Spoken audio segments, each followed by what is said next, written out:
Well, good afternoon, and how are we on yet another magnificent day in Wales?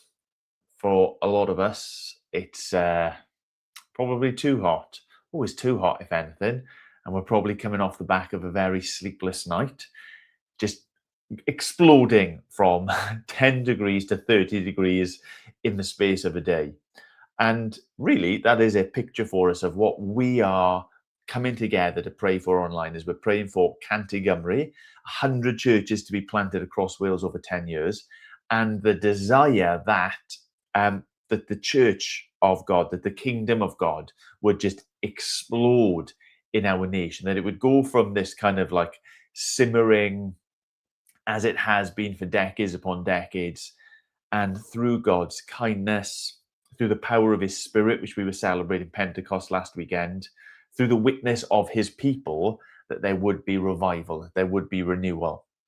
Part of that would be churches being planted, churches reading out in new places where there is little to no witness, and the gospel taking hold of lives and communities and Wales as a whole. So that's what we're doing. We're online. We're going to be praying for that like explosion, that turning it up to 11 of God's kingdom come here in Wales as it is in heaven. If you want to know more about exactly what that is, 100.cymru. I got to move various hands in various places. Some people watch it on like a telephone mode. Some people watch it across. Either way is good. So this is what we're doing. We're praying for that. And before we get to pray for that, pray for some specific church plants, we are going to look at Psalm 13. So the habit is knowing that we want to pray for 100 churches to be planted. We want to pray for the church planters and the outreach. We want to pray for renewal across Wales and for Ffynnon Llandysul Noddfa in Llŷn Peninsula, Freedom Church in Cross Hands in particular. But like, what are we going to pray for those different things? And my preference is always to turn to God's word and let God's word direct how it is that, like, the sorts of things that we're praying in those specific areas.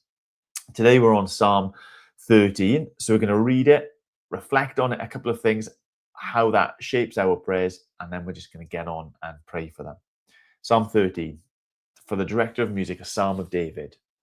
How long, Lord, will you forget me forever? How long will you hide your face from me? How long must I wrestle with my thoughts and day after day have sorrow in my heart? How long will my enemy triumph over me? Look on me and answer, Lord my God. Give light to my eyes, or I sleep in death. My enemy will say, I have overcome him, and my foes will rejoice when I fall. But I trust in your unfailing love.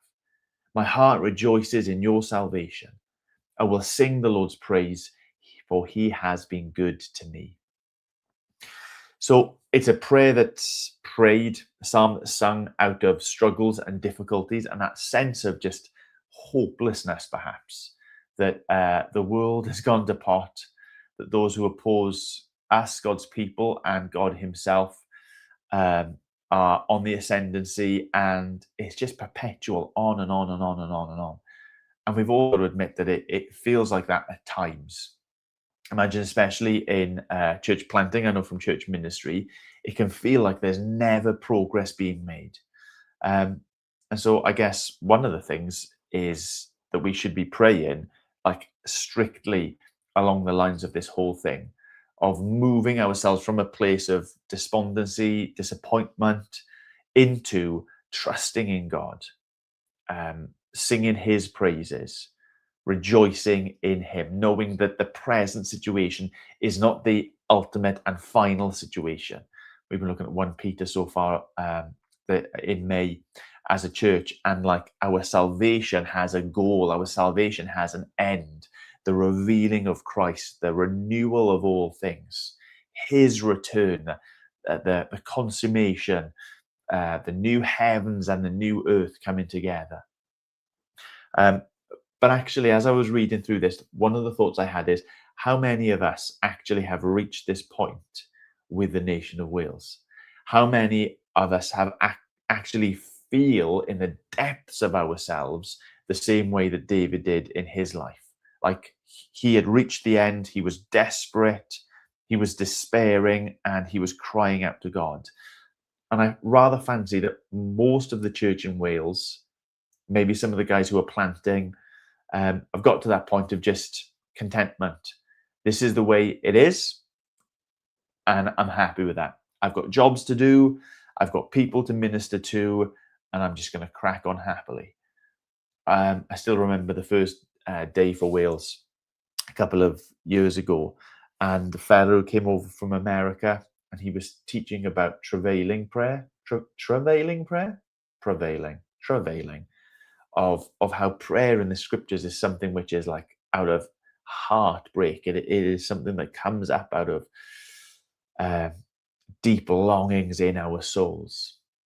And you get that sense with Psalm 13. And I do wonder whether that is true for us as a church in Wales at the moment, whether really we have wrestled, whether we do day after day have sorrow in our hearts.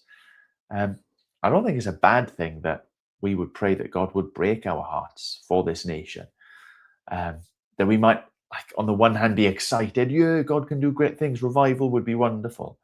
But like, do we actually care in that sense of, Lord God, you have to do something. We cannot carry on the way that we are carrying on. So I want to pray that for folks as well.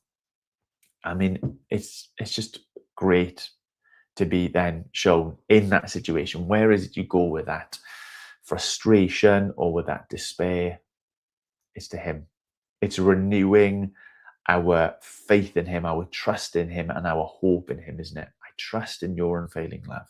My heart rejoices in your salvation. I will sing the Lord's praises. You have been good. So let's pray that over the vision of 100 churches being planted across Wales, over that desire for revival in Wales. Pray that specifically for the guys who are part of Ffynnon and Llandysul, Noddfa up in the Llyn Peninsula, and Freedom Church here in Carmarthenshire in Cross Hands as well. So let's turn to God. Let's pray together for a little bit. Lord, can we begin with confession? Can we confess that our hearts are not nearly as broken about the situation we find ourselves in as they ought to be? Lord, that most of the time, most of us in the church are happy and content with just keeping going as we're going. Lord, we have our ministries, perhaps. We have our congregation. We have our brothers and sisters around us. We have these little interruptions into our weekly lives we call gathering on a Sunday, and it's good. And we're happy and we're content that we live, that we trust you, that we celebrate you together. We've got people we can depend on and lean on. But Lord God, we ought not to be so content with the state of Wales.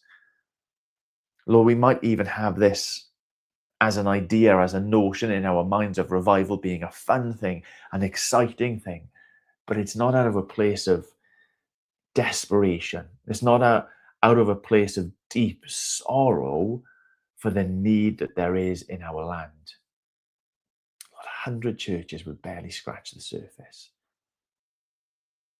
Are we as desperate for your glory in this place? Are we as desperate for salvations and new birth in this place as you are? Lord God, can we begin by confessing that we are not?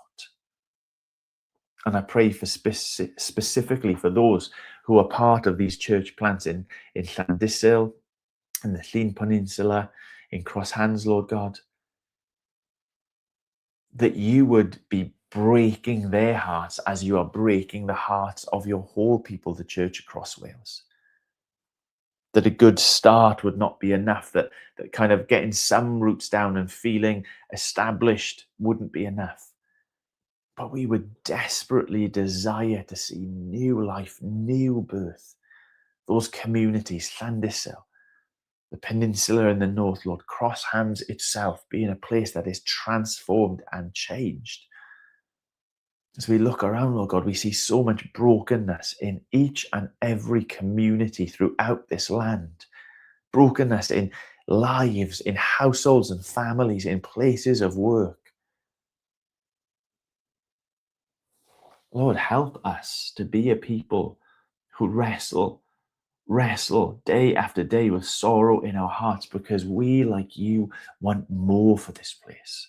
We, like you, want more for the people that you have placed us amongst. But Lord, what confidence we can take when we bring those sorrows, when we bring those frustrations to you, because you are the God who cares so much more. You are the God who is already at work, not just like preparing for 100 churches to be planted, but for your glory to come, for your rule and your reign to be extended, for your hope to be cherished and lived out in lives upon lives upon lives across this nation. We've got your unfailing love. We've got your salvation. We've got your grace to us. Lord, how can we deny any of those things, even in the face of such a situation and such a state of a church, such a situation and state of a nation? But we have this, your unfailing love, your salvation, your grace, kindness, unexpected, undeserved, poured out. So Lord, I pray that as our hearts might break, we might also turn and trust and find comfort and courage and boldness in who you are and what you have already done. Lord, it was such a joy on Sunday to celebrate Pentecost, the coming in power of your Spirit amongst your people. Lord, we want that Pentecost experience for our land, where we turn our gaze and all we can say, well, the Spirit is at work there. The Spirit is at work there. Well, that is, at least my understanding of renewal, of revival. In the hope for that in our country is not us doing a better job, but it is you, Lord God, through your people, making yourself known, making yourself great, lifting up your praise and multiplying your praise. Lord, we pray for Ffynnon. We pray for Noddfa. We pray for freedom.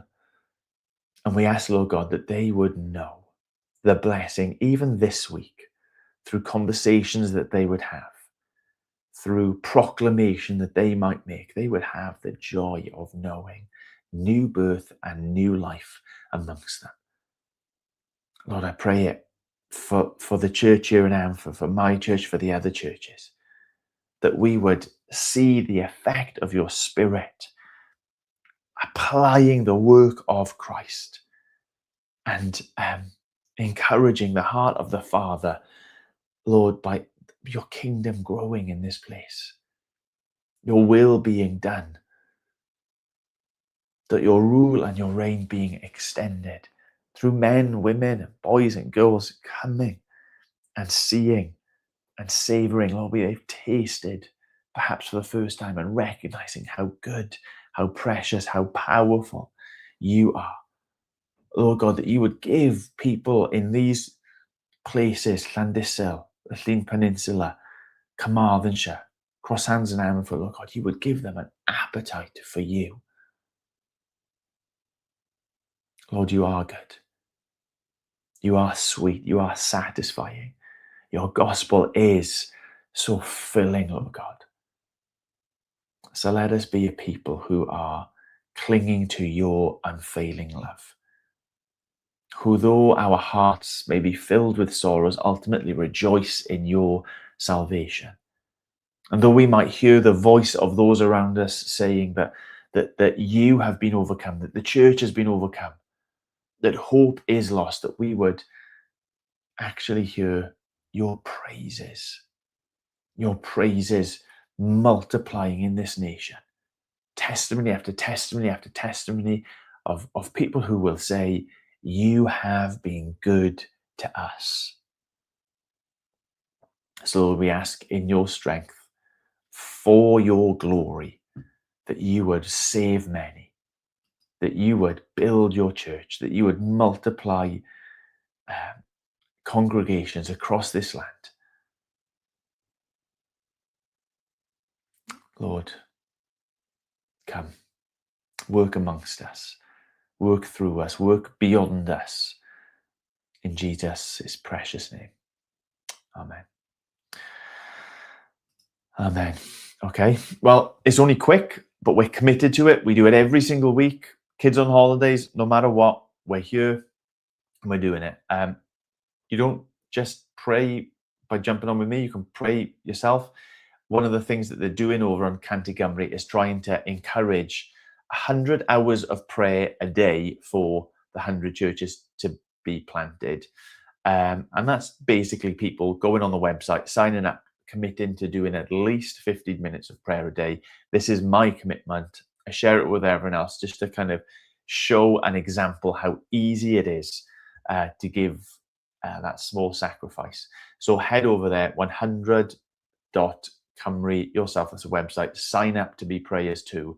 And pray. The harvest is plentiful, but the workers are few. So let's pray to the Lord of the harvest in confidence. All right, Rambos, let's go.